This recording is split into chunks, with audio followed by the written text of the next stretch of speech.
आश्विन की काली रात ने पूरे शिवपुर गांव को अपने आगोश में ले लिया था और सन्नाटा इतना गहरा था कि सूखे पत्तों की सरसराहट भी कलेजा कंपा रही थी।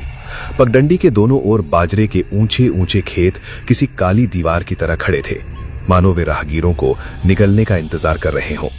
इसी निर्जन रास्ते पर दो साए धीरे धीरे आगे बढ़ रहे थे।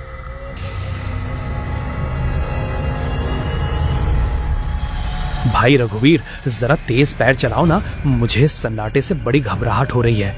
माँ ने 100 बार मना किया था कि रात के वक्त इस भूलन चक वाले रास्ते से मत गुजरना। यहाँ की हवा में कुछ भारीपन है। तुम तो जानते ही हो कि पिछले साल इसी जगह पर हरिया काका रास्ता भटक कर 3 दिन तक खेतों में गोल गोल घूमते रहे थे। मदन, तुम अपनी ये दकियानूसी बातें बंद करो और चैन से चलो। ये सब तुम्हारे मन का वहम है और कुछ नहीं। हरिया काका ने जरूर उस दिन ज्यादा ताड़ी पी ली होगी, इसलिए उन्हें रास्ता नहीं सूझा होगा। इसमें किसी भूत का हाथ नहीं था। विज्ञान के दौर में भी तुम इन छलावा और प्रेत की कहानियों को सीने से लगाए बैठे हो। ये सब बस डरपोक लोगों का बहाना है। रघु सीना तान कर चल रहा था, जबकि मदन उसके पीछे पीछे लगभग सट कर चल रहा था। हवा अचानक से ठंडी हो गई और खेतों से एक अजीब सी सरसराहट होने लगी, जैसे कोई अदृश्य शक्ति उन दोनों के साथ साथ चल रही हो। पगडंडी अब और भी संकरी होती जा रही थी और धूल के गुबार पैरों से उठकर अंधेरे में विलीन हो रहे थे। मदन बार बार अपने कंधे के पीछे मुड़कर देखता, जैसे कोई उसका पीछा कर रहा हो। रघुवीर उसकी इस हालत पर बार बार हंस देता और उसे धिक्कारता। हंसो मत रघुवीर, मुझे साफ महसूस हो रहा है कि कोई हमारे ठीक पीछे चल रहा है और उसके पैरों की आवाज मेरे कानों में गूंज रही है। भाई मेरी बात मानो और जरा रुक कर देखो, कहीं ऐसा तो नहीं कि हम जिस रास्ते पर चल रहे हैं वो बदल गया हो। मदन, तुम तो पागल हो गए हो मदन। इस रास्ते को हम बचपन से जानते हैं। यहाँ रास्ता कैसे बदल जाएगा? और पीछे कोई नहीं है। ये सिर्फ तुम्हारे जूतों की आवाज है जो इन खेतों से टकराकर वापस आ रही है। अगर तुम ऐसे ही डरते रहे तो हम आधी रात तक भी घर नहीं पहुंच पाएंगे। चुपचाप कदम बढ़ाओ और फालतू बातें सोचना बंद करो। दोनों दोस्त चलते रहे, पर रास्ता खत्म होने का नाम ही नहीं ले रहा था, जबकि आमतौर पर यह दूरी महज आधे घंटे की थी। रघुवीर आगे था और मदन उसके ठीक पीछे चल रहा था। दोनों के बीच लगातार बातचीत हो रही थी ताकि डर को कम किया जा सके। अचानक रघुवीर को कुछ अजीब महसूस हुआ, क्योंकि पीछे से आ रही मदन की आवाज एकाएक बंद हो गई थी। सन्नाटा अब पहले से कहीं ज्यादा भारी और डरावना हो गया था। रघुवीर ने चलते चलते ही कुछ पूछा, पर जवाब में सिर्फ झाड़ियों की आवाज आई। अरे मदन, चुप क्यों हो गए? मैंने पूछा कि कल शहर जाने के लिए बस कितने बजे की है। कुछ तो बोलो भाई। क्या अभी भी तुम अपनी उन भूतों वाली कहानियों में ही खोए हुए हो या फिर थक गए हो? मदन, मैं तुमसे कुछ पूछ रहा हूँ, जवाब क्यों नहीं दे रहे? मजाक मत करो और बोलो। रघुवीर रुका, पर वहां जो दिखा उसे देखकर उसके होश उड़ गए। पगडंडी बिल्कुल खाली थी। मदन का कहीं कोई नामो निशान नहीं था, जैसे वो जमीन निगल गई हो या आसमान खा गया हो। झाड़ियों के बीच कोई हलचल नहीं थी और न ही कहीं कोई आहट सुनाई दे रही थी। रघुवीर का वो विज्ञान वाला आत्मविश्वास एक पल के लिए डगमगा गया और उसकी सांसें तेज चलने लगी। ओ मदन, कहाँ छिप गए हो भाई? ये मजाक करने का समय नहीं है। जल्दी बाहर आओ, वरना मैं अकेला चला जाऊंगा। तुम हमेशा से ही डरपोक रहे हो, पर आज ये क्या नई हरकत कर रहे हो? देखो, मुझे डर नहीं लग रहा, बस तुम्हारी फिक्र हो रही है। जल्दी से आवाज दो मुझे। उसे ऐसा लगा जैसे कोई उसे अंधेरे के बीच से देख रहा है और उसकी तरफ मुस्कुरा रहा है। वो पसीने से तरबतर हो गया, जबकि रात की हवा बर्फीली हो चली थी। अचानक उसे अपनी दाईं ओर के खेत से किसी के दौड़ने की आवाज आई। ये मुमकिन ही नहीं है। अभी तो वो मुझसे बात कर रहा था। 2 सेकंड के अंदर वो कहाँ गायब हो सकता है? क्या सच में मदन ठीक कह रहा था कि इस रास्ते पर कुछ गड़बड़ है? नहीं रघुवीर, हिम्मत मत हारो। शायद वो डर के मारे आगे दौड़ गया होगा और किसी पेड़ के पीछे छिप गया होगा। रघुवीर ने फिर से चलना शुरू किया, पर इस बार उसकी चाल तेज थी और वो बार बार पीछे मुड़कर देख रहा था। उसके दिल की धड़कनें किसी नगाड़े की तरह बज रही थीं और उसका दिमाग तर्क ढूंढने की कोशिश कर रहा था। तभी थोड़ी दूर पर सड़क के बीचों बीच उसे एक साया खड़ा दिखाई दिया, जो बिल्कुल स्थिर था। तो रघुवीर के पैरों तले जमीन खिसक गई। वो कोई और नहीं बल्कि मदन ही था, जो सड़क पर पीठ फेर कर खड़ा था। मदन, तुम वहां कैसे पहुंच गए? अभी तो तुम मेरे पीछे थे और अचानक तुम मुझसे भी आगे निकल गए। ये कैसे हो सकता है? तुम मेरी बात का जवाब क्यों नहीं दे रहे और ऐसे बुत बनकर क्यों खड़े हो? क्या तुम मुझे डराने की कोशिश कर रहे हो? अगर ऐसा है तो यकीन मानो तुम सफल हो गए। मदन ने कोई जवाब नहीं दिया। वो वैसे ही स्थिर खड़ा रहा जैसे उसका शरीर पत्थर का बन गया हो। रघुवीर धीरे धीरे उसके पास,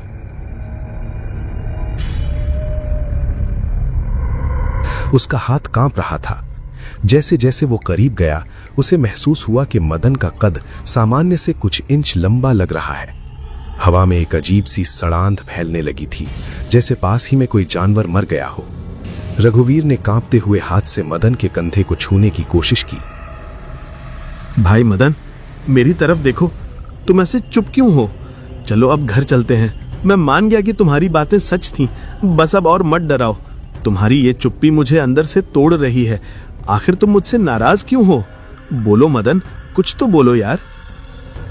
जैसे ही रघुवीर का हाथ उस साये के कंधे को छूने वाला था, वो साया अचानक से एक भयानक ठहाके के साथ हवा में विलीन हो गया। रघुवीर के हाथ में सिर्फ धुंध और ठंडी हवा आई। वहां कोई इंसान नहीं था। अगले ही पल उसे वही मदन फिर से 100 कदम आगे सड़क पर खड़ा दिखाई दिया, पर इस बार वो उसकी तरफ मुड़ा हुआ था और उसके चेहरे पर एक ऐसी मुस्कान थी जो किसी इंसान की नहीं हो सकती थी। उसकी आंखें अंधेरे में बिल्ली की तरह चमक रही थीं। क्या हुआ रघुवीर भाई? अभी तो तुम कह रहे थे कि भूत प्रेत सब वहम होते हैं और विज्ञान ही सब कुछ है। तो बताओ, तुम्हारा विज्ञान अब क्या कहता है? मैं तुम्हारे पीछे भी हूं, तुम्हारे आगे भी हूं और शायद तुम्हारे अंदर भी। क्या तुम अभी भी घर पहुंचना चाहते हो या मेरे साथ इस खेत की सैर करोगे? रघुवीर की चीख गले में ही फंस गई कि सामने खड़ा वो भयानक साया धीरे धीरे उसकी ओर बढ़ने लगा। वो साया चलते हुए इंसानों की तरह कदम नहीं रख रहा था, बल्कि वो जमीन से थोड़ा ऊपर तैरता हुआ महसूस हो रहा था। रघुवीर को अपनी दादी की कही हुई बातें याद आने लगी कि छलावा पहले अपनों का रूप धरता है और फिर रूह को निचोड़ लेता है। तुम मदन नहीं हो। मेरा दोस्त कहाँ है? तुमने उसे कहाँ छिपा दिया है? मुझे जाने दो, मेरी किसी से कोई दुश्मनी नहीं है।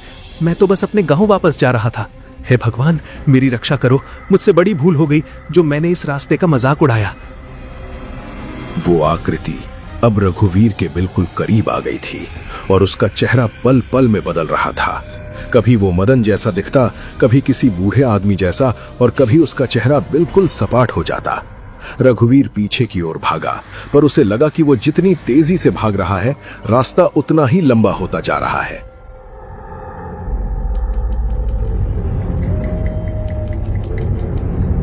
वो भागते भागते एक पुराने बरगद के पेड़ के पास पहुंचा, जहां उसे झाड़ियों में किसी के कराहने की आवाज सुनाई दी।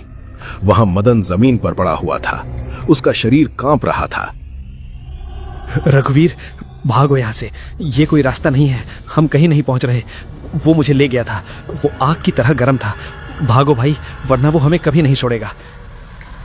रघुवीर ने मदन को उठाने की कोशिश की, पर जैसे ही उसने मदन का हाथ पकड़ा, उसे महसूस हुआ कि मदन के पैर उल्टे हैं। उसके तलवे सामने की ओर थे और उंगलियां पीछे की तरफ। रघुवीर का दिमाग सन्न रह गया और उसे समझ आ गया कि वो जिस मदन को बचाने की कोशिश कर रहा है, वो भी वही छलावा ही है। तभी पीछे से असली मदन की आवाज आई, जो पगडंडी के दूसरी ओर से उसे जोर जोर से पुकार रहा था। रघुवीर अब दो मदन के बीच फंस चुका था और उसे समझ नहीं आ रहा था कि असली कौन है। रघुवीर के पैर जैसे जमीन में जम गए थे और उसका दिमाग सुन्न पड़ चुका था। उसके सामने दो मदन थे, एक जो जमीन पर रेंग रहा था और जिसके पैर उल्टे थे, और दूसरा जो दूर पगडंडी पर खड़ा उसे पुकार रहा था। बाजरे के खेतों से आती सरसराहट अब तेज चीखों में बदलने लगी थी, जैसे हवा खुद रो रही हो। आसमान के बादल और भी काले हो गए थे। उसे समझ आ गया था कि वो भूलन चक के उस जाल में फंस चुका है, जहां से अगर तुम सच में मेरे दोस्त हो तो खुदा के लिए बताओ कि मैं क्या करूं। यहां मेरे सामने भी तुम्हारी शक्ल का कोई खड़ा है, पर उसके पैर पीछे की तरफ मुड़े हुए हैं। मेरी बुद्धि काम नहीं कर रही है। मुझे लग रहा है कि मैं किसी बुरे सपने में हूं जहां से जागना नामुमकिन है। रघुवीर भाई, वहां से भागो। जो तुम्हारे पास खड़ा है वो इंसान नहीं, वो वही छलावा है जिसके बारे में गांव के बुजुर्ग चेतावनी देते थे। मेरी तरफ आओ, मैंने मेड़ के पास एक पुरानी कुटिया देखी है, हम वहीं छिप सकते हैं। जल्दी करो, वरना वो अपनी माया से तुम्हें सम्मोहित कर लेगा और फिर तुम कभी वापस नहीं लौट पाओगे।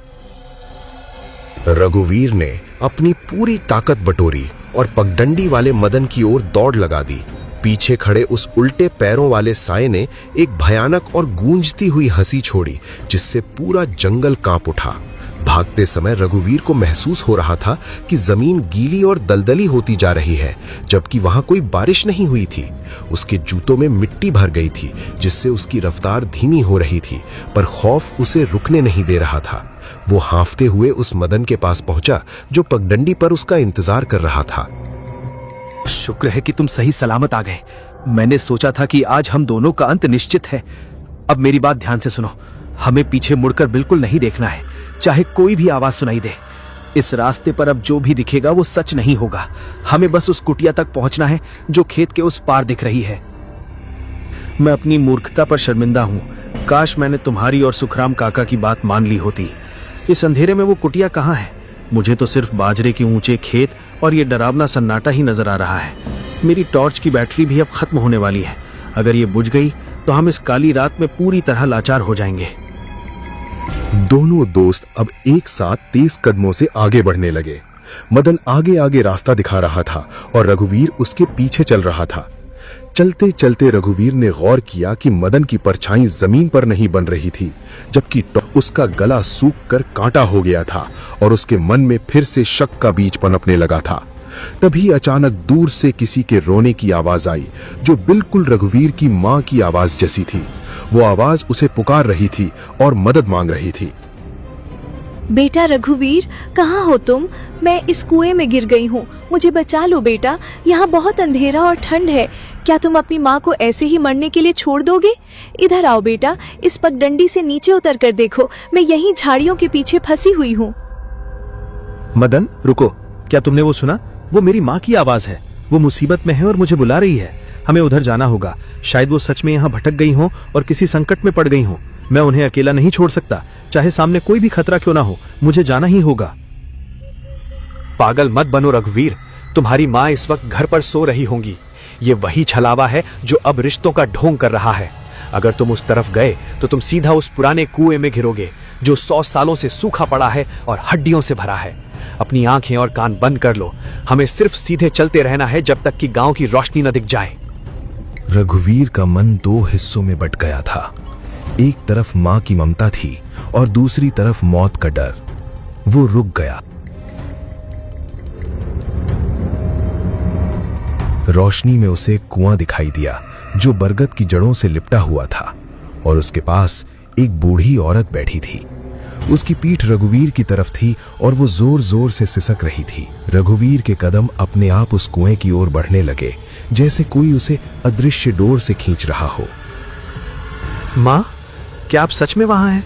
आप यहाँ इस जंगल में कैसे आई? मदन, देखो वो सच में मेरी माँ ही लग रही हैं। मैं उन्हें ऐसे तड़पते हुए नहीं देख सकता। मुझे बस एक बार जाकर देखना होगा। अगर वो मेरी माँ नहीं हुई तो मैं फौरन वापस आ जाऊंगा। बस 2 मिनट रुक जाओ। मैं तुम्हें जाने नहीं दूंगा रघुवीर, ये तुम्हारी आखिरी गलती होगी। देखो उसे गौर से। क्या गांव की कोई औरत इस आधी रात को बिना लालटेन के यहाँ बैठ सकती है? वो तुम्हें जाल में फंसा रही है। जैसे ही तुम पास जाओगे वो अपना असली रूप दिखा देगी। मेरी बात मानो और कदम पीछे हटाओ, वरना मैं तुम्हें यहीं छोड़कर भाग जाऊंगा। मुझे बचा लो, मैं मरना नहीं चाहता। मेरा सारा ज्ञान और विज्ञान इस शैतानी शक्ति के सामने छोटा पड़ गया है। तुम सही कहते थे, गांव की कहानियां झूठी नहीं होती। हम किसी ऐसी चीज से लड़ रहे हैं जिसे हम समझ भी नहीं सकते। अब क्या करें? क्या हम कभी अपनी सुबह देख पाएंगे या इसी अंधेरे में समा जाएंगे? मदन ने गहरी सांस ली और अपने कुर्ते की जेब से एक पुराना तावीज निकाला, जो उसे उसकी दादी ने दिया था।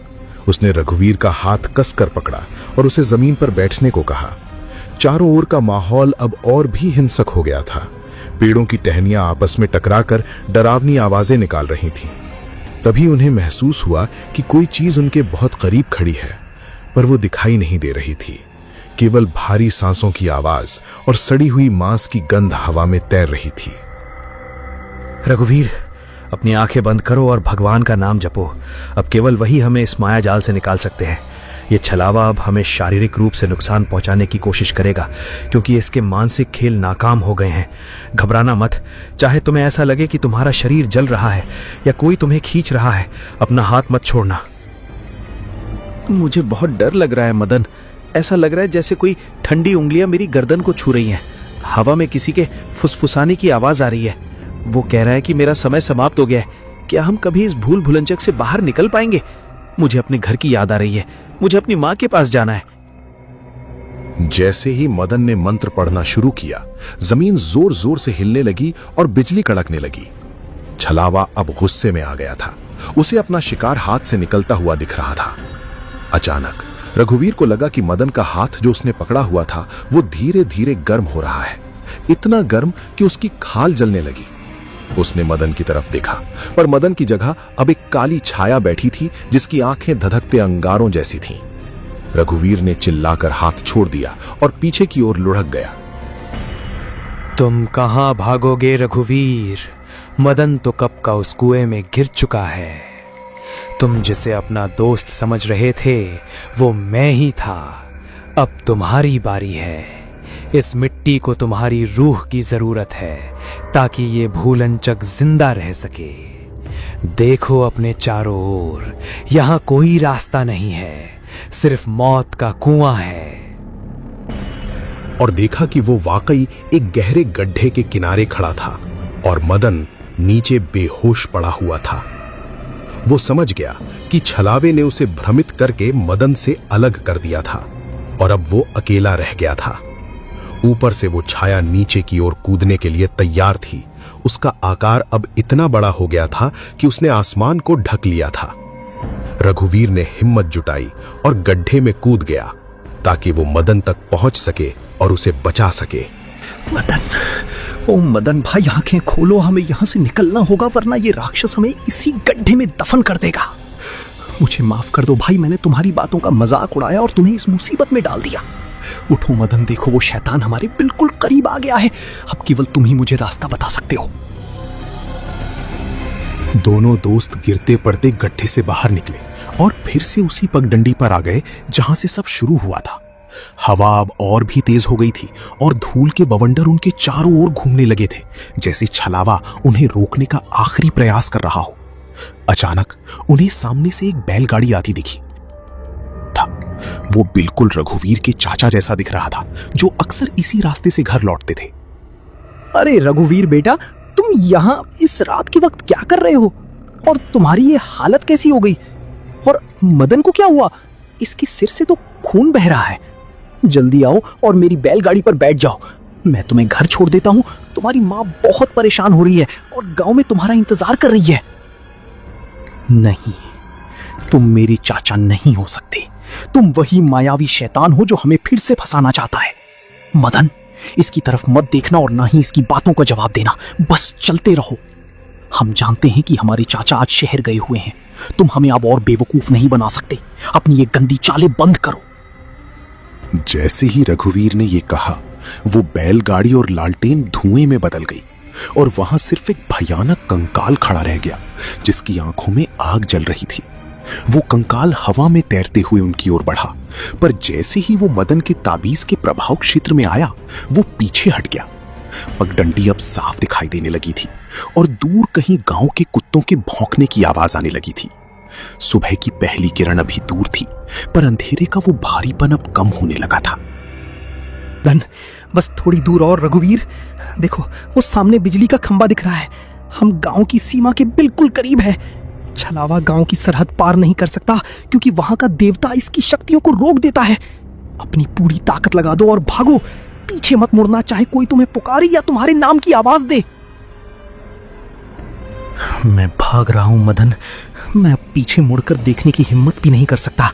मुझे लग रहा है जैसे हजारों हाथ मेरी पीठ को छू रहे हैं और मुझे वापस खींचना चाहते हैं, पर मैं नहीं रुकूंगा। आज मुझे समझ आ गया कि इस दुनिया में ऐसी भी शक्तियां हैं जिन्हें विज्ञान नहीं समझा सकता।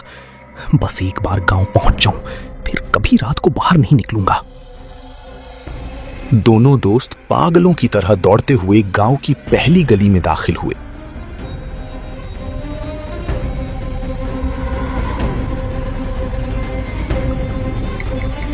और जैसे ही उन्होंने गांव के मंदिर की सीढ़ियों को छुआ, पीछे से आ रहा वो डरावना शोर अचानक शांत हो गया। सूरज की पहली किरण धीरे धीरे आसमान में अपनी जगह बना रही थी और पक्षियों के चहचहाने की आवाज आने लगी थी। पगडंडी अब फिर से एक साधारण मिट्टी के रास्ते जैसी लग रही थी, जैसे वहां कुछ हुआ ही ना हो। रघुवीर और मदन मंदिर की सीढ़ियों पर बैठकर जोर जोर से हाँफ रहे थे। बच गए भाई, आज मौत के मुंह से वापस आए हैं। अगर तुम उस गड्ढे में नहीं कूदते तो आज हमारा नामो निशान मिट जाता। उस छलावे ने हमें पूरी रात इसी 2 किलोमीटर के दायरे में घुमाया, पर तुम्हारी हिम्मत ने उसे हरा दिया। अब चलो घर चलते हैं। सबको लगेगा कि हम रात भर कहीं रुक गए थे। उन्हें क्या पता कि हम किस नरक से गुजरे हैं। मदन, तुमने मेरी जान बचाई है और मुझे एक बहुत बड़ा सबक सिखाया है। मैं अपनी पूरी जिंदगी में इस रात को कभी नहीं भूल पाऊंगा। ये भूलनचक का रास्ता हमेशा मेरी यादों में रहेगा। चलो अब घर चलते हैं। पर देखो, वे दोनों अपने अपने घरों की ओर चल दिए, पर वे जानते थे कि शिवपुर के उस जंगल में वो छलावा अभी भी किसी नए राहगीर का इंतजार कर रहा होगा। अगर आपको ये वीडियो अच्छी लगी हो तो वीडियो को लाइक करें और ऐसी ही डरावनी कहानी देखने के लिए हमारे चैनल हॉरर स्टोरी टीवी को सब्सक्राइब करें।